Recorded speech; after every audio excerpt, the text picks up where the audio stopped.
সবাইকে, আজ ছিল আমার উইক অফ, তাই আমি ঘুম থেকে আজ অনেকটা দেরি করে উঠেছিলাম। তারপর উঠেই তো ফার্স্টে অনেকটার মতো জল খেয়েছি, খেয়ে দিয়ে একদম নিজের কাজে লেগে পড়েছিলাম সোজা। তারপরে বিছানার চাদর চেঞ্জ করলাম, তাতেই মা চা গরম করে চা দিয়েছিল আমাকে। তো দেখো, চা খেতে খেতেই দেখছি কি জোরে বৃষ্টি, আর ঘরে থাকলে তো বৃষ্টি ভালো লাগে। তো সেই সুযোগে আমি নিজের জন্য বানিয়ে নিচ্ছিলাম একটু পোচ। আমি ঘরে থাকলে একটু নিজের জন্য ব্রেকফাস্ট বানাই, আমার ভালো লাগে নিজের জন্য কিছু করতে।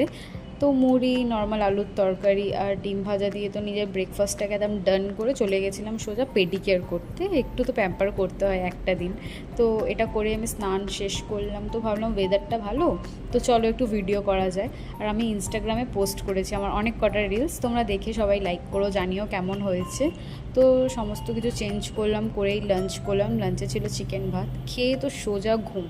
বিকেলে উঠেই মা চা বিস্কিট দিয়েছিল। আর আজকে আমরা ভীষণ একটা স্পেশাল জিনিস করছি, সেটা হচ্ছে মোমো।